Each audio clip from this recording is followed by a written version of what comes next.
নমস্কার প্রিয় দর্শক, আপনারা দেখছেন দ্য কেএবি নিউজ প্লাস। আপনাদের সঙ্গে কথা বলছি আদিত্য। চতুর্থ দফার ভোট গ্রহণ চলছে। দক্ষিণবঙ্গের মোট 8টি কেন্দ্রে ভোট গ্রহণ, তার মধ্যে অন্যতম গুরুত্বপূর্ণ কেন্দ্র, হাই ভোল্টেজ কেন্দ্র বর্ধমান দুর্গাপুর। যে বর্ধমান দুর্গাপুর কেন্দ্রের প্রার্থী প্রাক্তন বিজেপির রাজ্য সভাপতি, মেদিনীপুরের সাংসদ, দুর্দণ্ড প্রতাপ নেতা দিলীপ ঘোষ। আপনারা ছবি দেখছেন, চমকে যাচ্ছেন। দিলীপ ঘোষ আর কীর্তি আজাদ, তৃণমূল কংগ্রেসের প্রার্থী বর্ধমান দুর্গাপুর কেন্দ্রের, আলিঙ্গন করছেন পরস্পরকে। আপনারা স্বপ্ন দেখছেন না, বাস্তব এই বাংলাতে। গত কয়েকদিন আগে আমরা বহরমপুর লোকসভা কেন্দ্রের দুজন বিবদমান প্রার্থী অর্থাৎ বিজেপির ডাক্তার নির্মল চন্দ্র সাহা এবং সেখানকার বিদায়ী সাংসদ কংগ্রেস প্রার্থী অধীর রঞ্জন চৌধুরী রোড শো দেখিয়ে বলেছিলাম যে একে অপরকে দেখে প্রতি নমস্কার করছেন, ফুল ছুটছেন নির্মল চন্দ্র সাহা অধীর চৌধুরীর দিকে। সেটা একটা অসাধারণ সৌজন্যের ছবি ফুটে উঠেছিল, কিন্তু আজকে বোধহয় তাকেও ছাপিয়ে গেলেন দিলীপ ঘোষ এবং কীর্তি আজাদ। বিবদমান দুজন প্রার্থী নির্বাচনী পর্বে একে অপরকে কি না বলেছেন, কি না বলে কটাক্ষ করেছেন। এক কোপে পেলে দু কোপে চান না, আমাদের প্রচলিত চলতি বাংলায় এরকম একটা কথা চালু আছে না। আজকে সমস্ত কিছুকে ছাপিয়ে গিয়ে একে অপরকে বুকে আলিঙ্গন করলেন। মধুরেণ সমাপয় তার কাকে বলে। আজকে মন্তেশ্বর বিধানসভার কুসুমগ্রাম বাজারে দুজন প্রার্থী মুখোমুখি হয়ে যান এবং দুজন দুজনকে সামনে দেখেই হাত একদম উদ্বাহু করে এগিয়ে যান একে অপরের দিকে এবং শেষমেশ দুজন দুজনকে জড়িয়ে ধরেন, ফিসফাস কথাও বলেন। ভিডিও দেখাবো আপনাদের, তার আগে মনে করিয়ে দিই যে আপনাদের নিশ্চিতভাবে মনে আছে যে কীর্তি আজাদ বা দিলীপ ঘোষ দুজনেই কেউ কিন্তু নির্বাচনী প্রচার পর্বে একে অপরকে 1 ইঞ্চি জমি ছেড়ে দেননি। কি কি বলেছিলেন? প্রথমে কীর্তি আজাদের কথায় যদি আসি, কীর্তি আজাদ ওই এলাকার তৃণমূল কংগ্রেসের প্রার্থী, প্রখ্যাত ক্রিকেটার ছিলেন। তিনি বলেছিলেন যে গরম কড়াইয়ে ভুট্টা যেমন ফটফট ফটফট করে ফোটে, ঠিক সেই রকম ফুটছেন দিলীপ ঘোষ। 1 নম্বর কথা, গরম কড়াইয়ে ভুট্টা যেমন ফোটে সেই রকম ফুটছে দিলীপ ঘোষ। আর কি বলেছিলেন? আর বলেছিলেন বিজেপির এত গোষ্ঠীদ্বন্দ্ব, এত গোষ্ঠীদ্বন্দ্ব, team Sukanta, team Suvendu, team Dilip. তাহলে সুকান্ত এবং শুভেন্দুর যে টিম, সেই টিম দিলীপ ঘোষকে হারিয়ে দেবে, একদম পরিষ্কার বলেছিলেন কীর্তি আজাদ, কটাক্ষ করে বলেছিলেন। আর আপনারা জানেন দিলীপ ঘোষ মেদিনীপুরের সাংসদ, মেদিনীপুরে গত 5 বছর তিনি কাজ করেছেন, সেখান থেকে জিতেছিলেন। এবারে তার কেন্দ্র বদল করে তাকে দুর্গাপুরে পাঠানো হয়েছে, বর্ধমান দুর্গাপুর কেন্দ্রে। আমার মুখে আপনারা হাসি দেখছেন তো আজকে, সত্যি এটা খুব আনন্দের, স্বস্তির, সেই জন্য মাঝে মাঝে একটু হেসে ফেলছি, স্মিত হাস্য। যাই হোক, হাসলেও অসুবিধা কিছু নেই, এটা সত্যি ছবি, স্বপ্ন তো নয় বা কল্পনাও নয়। তো বলেছিলেন কীর্তি আজাদ যে এই এই বর্ধমান দুর্গাপুরের মানুষ দিলীপ ঘোষের প্যাকিং না খুলে ওই প্যাকিং করা অবস্থাতেই মেদিনীপুরে পাঠিয়ে দেবেন। বক্তা কীর্তি আজাদ, যেহেতু তিনি সেখানকার সাংসদ, ওখান থেকে প্যাকিং অবস্থায় এসেছেন, প্যাকিং না খুলেই নাকি তাকে পাঠিয়ে দেওয়া হবে কোথায়? মেদিনীপুরে। এইগুলো বলেছিলেন কীর্তি আজাদ। কিন্তু দিলীপ ঘোষ তিনি কি কম যান? তিনি তো কম যান না। আমি আগের দিনই বলেছিলাম তিনি সবসময় চালিয়ে খেলতে পছন্দ করেন, সবসময় ছক্কা মারতে পছন্দ করেন। এমনি প্রায়ই বলে থাকেন যে আমার বিরোধী তো কেউ নেই, কাউকে দেখতেই পাচ্ছি না, তাদের খুঁজেই পাওয়া যাচ্ছে না। তিনি বলবার চেষ্টা করেছিলেন, আপনাদের মনে আছে কীর্তি আজাদ তিনি ওই ল্যাংচা হাবে গিয়ে, শক্তিগড়ে ল্যাংচা হাবে গিয়ে ল্যাংচা ভেজেছিলেন এবং তখন দিলীপ ঘোষ সেটাকে কটাক্ষ করে বলছেন, হ্যাঁ এখন ল্যাংচা ভাজছেন ভেজে নিন, ওনাকে তো ভ্যারেন্ডা ভাজতে হবে, উনি ভ্যারেন্ডা ভাজবেন। দিলীপ ঘোষ 1 নম্বর। দিলীপ ঘোষ আর কি বলেছিলেন? বলেছিলেন যে উনি বহিরাগত প্রার্থী, উনি কোথা থেকে এসেছেন, কেউ ওনাকে চেনে না, আমরা এগিয়েই রয়েছি, জিতেই রয়েছি। উনি অনেকটা এগিয়েই ছিলেন এবং বলেছিলেন বহিরাগত প্রার্থী। আর কি বলেছিলেন?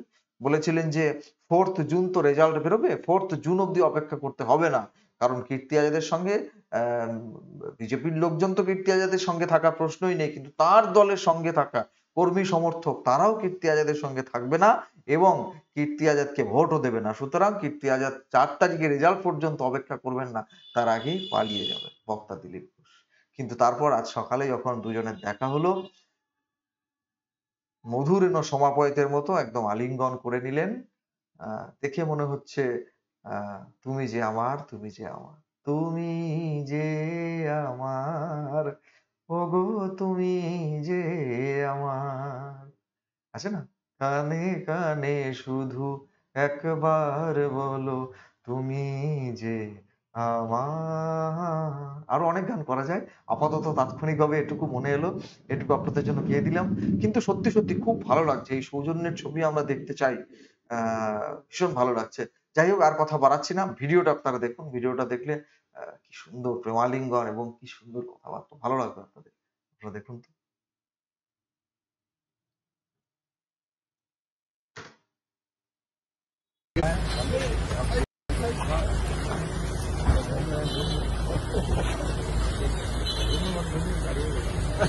अरे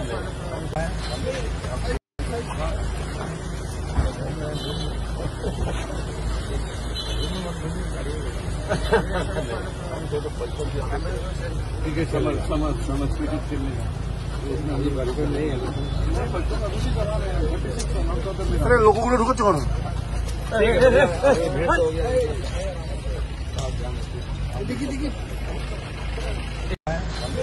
দেখলেন তো কি সুন্দর প্রেমালিঙ্গন, ভালো লাগছে। আগের দিন অধীর চৌধুরীর এবং ডক্টর নির্মল চন্দ্র সাহার যে সৌজন্যের সম্প্রীতির ছবি আমরা দেখেছিলাম, এই দৃশ্যই আমরা দেখতে চাই। জানি না সামগ্রিকভাবে গোটা বাংলার ক্ষেত্রে এই ছবি কবে ফুটে উঠবে।